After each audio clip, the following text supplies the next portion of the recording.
साथियों, सबको मेरा जय भीम, जय भारत, जय मूल निवासी, नमो बुद्धाय।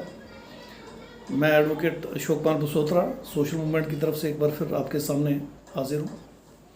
आज की इस वीडियो में मैं काफ़ी सारे लोगों के द्वारा पूछे गए एक सवाल का जवाब देना चाहूँगा। अक्सर लोग फ़ोन पर या कहीं भी मिल जाते हैं या कहीं टूर पे मैं जाता हूँ वहाँ पे मुझसे ये पूछते हैं कि क्या वजह है कि SC ST OBC मुस्लिम को, सिख को, क्रिश्चियन को और कई जगह पे आदिवासियों को अपना दुश्मन मान लेता है, जबकि बाबा साहब ने कहा था कि जो जागृत होगा वो अपने असली दुश्मन और असली दोस्त की पहचान कर लेगा।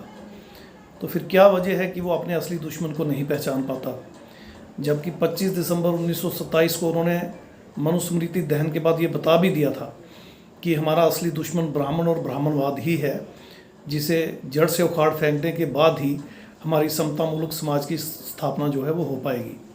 तो क्या वजह है कि SC ST OBC मुस्लिम को अपना दुश्मन मान लेता है, सिख को अपना दुश्मन मान लेता है, क्रिश्चियन को अपना दुश्मन मान लेता है और अपने आदिवासियों को नेक्स्ट स्लाइड कह के जब पेश किया जाता है उनको अपना दुश्मन मान लेता है। तो इसके पीछे कारण क्या है? साथियों, इसके जवाब में मैं इतना ही कहना चाहूँगा कि मूल निवासी बहुजन अपना इतिहास नहीं जानते, सही और सच्चा इतिहास नहीं जानते। जो जानते भी हैं थोड़ा बहुत, वो सही और सच्चा नहीं जानते। तो सही और सच्चा इतिहास नहीं जानने की वजह से उनको अपनी जो रियल आइडेंटिटी है, जो अपनी सही पहचान है, वो पता नहीं लग पाती। इसलिए उन्हें उनका दुश्मन जो भी बताता है वो उसी को अपनी आइडेंटिटी या अपनी पहचान जो है वो मान लेते हैं। अब आप देखिए, ब्राह्मण SC ST OBC से कहता है कि तुम हिंदू हो, और हमारे लोग अपने आप को हिंदू मान भी लेते हैं। ब्राह्मण कहता है कि मुस्लिम हमारा दुश्मन है, और हम इस बात को भी तस्लीम कर लेते हैं, मान लेते हैं। ब्राह्मण कहता है कि सिख और क्रिश्चियन या आदिवासी नेक्स्ट लाइट जो हमारे दुश्मन है, हम इस बात को भी मान लेते हैं। अब देखिए, आर्टिकल 25 से लेके 28 तक अगर आप संविधान का पढ़ें, भारत के संविधान का, तो आपको पता चलेगा कि 26 जनवरी 1950 को पहली बार हमें यानी SC ST OBC को बौद्ध, जैन, सिख वगैरह काफ़ी सारे लोगों को हिंदू घोषित किया गया था। तो संविधान का आर्टिकल 25 से 28 हिस्टोरिकली पहला ऐसा डॉक्यूमेंट है जो हमें हिंदू डिक्लेयर करता है। इससे पहले कोई हिस्ट्री में कोई भी डॉक्यूमेंट नहीं है, कहीं भी डॉक्यूमेंटेशन आपको नहीं मिलेगी जहां आपको SC ST OBC मुस्लिम, सिख, क्रिश्चियन जो है बौद्ध, जैन, सिख, ये जो हैं इनको हिंदू डिक्लेयर किया गया हो। यानी मुस्लिम, क्रिश्चियन, पर्शियन और कुछ एक दो को छोड़ के बाकी सबको हिंदू डिक्लेयर किया गया।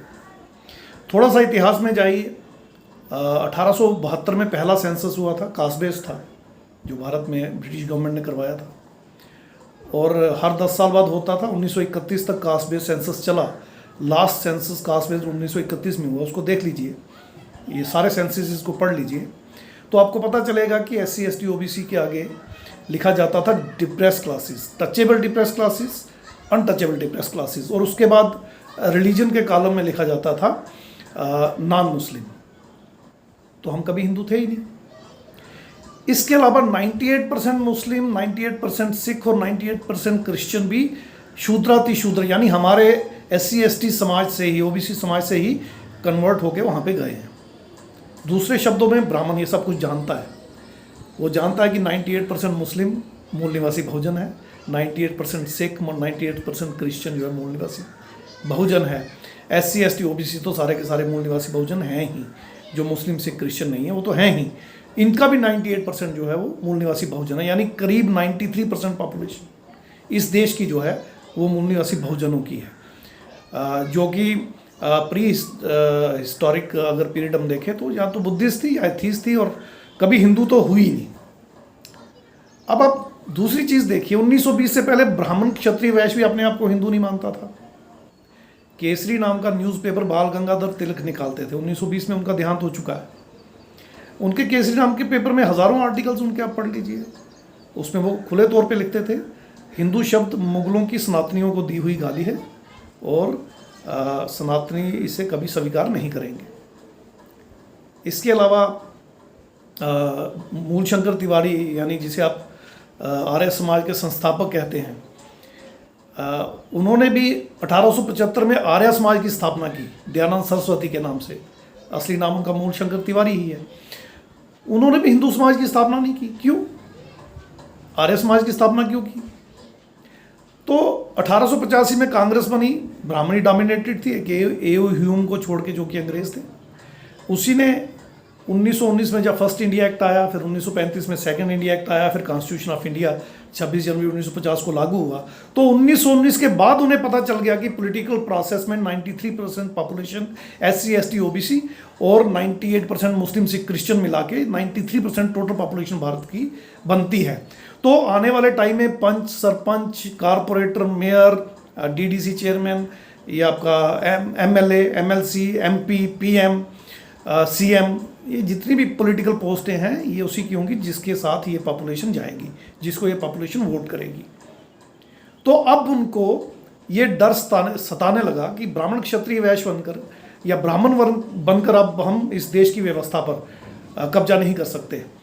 इसके शासन, प्रशासन, न्यायपालिका और मीडिया पर और इसके साधनों संसाधनों पर हम अपना एकाधिकार नहीं जमा सकते।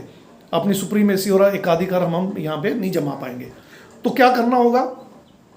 तो जिस शब्द को वो कह रहे थे, मुगलों की सनातनियों को दी हुई गाली, हिंदू शब्द, उसको उन्होंने अपना लिया। और अपनाया ही नहीं बल्कि एक कफन बनाकर हमारे ऊपर भी उड़ा दिया।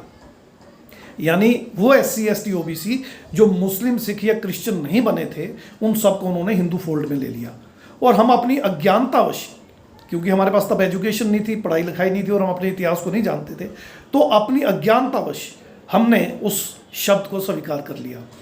26 जनवरी 1950 के बाद मोस्ट प्रोबेबली हमने स्वीकार कर लिया। और अब पिछली 70 साल में हमारी जो 3, 4, 5 जनरेशन हुई हैं, उन जनरेशन्स में ये शब्द हमारे दिलो दिमाग पे पूरी तरह से काबिज हो गया है, कब्जा करवा दिया गया है इस शब्द के द्वारा।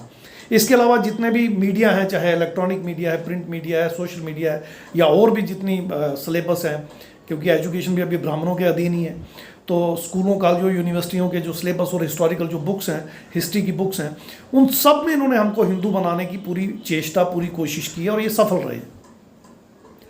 अब साथियों, ये सच्चाई हमारे मूल निवासी बहुजन नहीं जानते। ना तो SC ST OBC जानते हैं, ना ही इनसे कन्वर्टेड 98% मुस्लिम, सिख, क्रिश्चियन जो है वो भी नहीं जानते। तो ये सब जब नहीं जानते हैं तो ये एक दूसरे के झांसे में आ जाते हैं। और मोहन भागवत का दिया हुआ वक्तव्य जो उन्होंने अपने मंच से दिया था RSS के, कि हिंदुओं की जागृति प्रतिक्रिया से होती है। हालांकि दूसरी लाइन उन्होंने नहीं बोली। प्रतिक्रिया कब होती है? जब हिंदू मुस्लिम फसाद होगा, हिंदू सिख फसाद होगा, हिंदू क्रिश्चियन फसाद होगा, हिंदू वर्सेस नक्सलाइट होगा।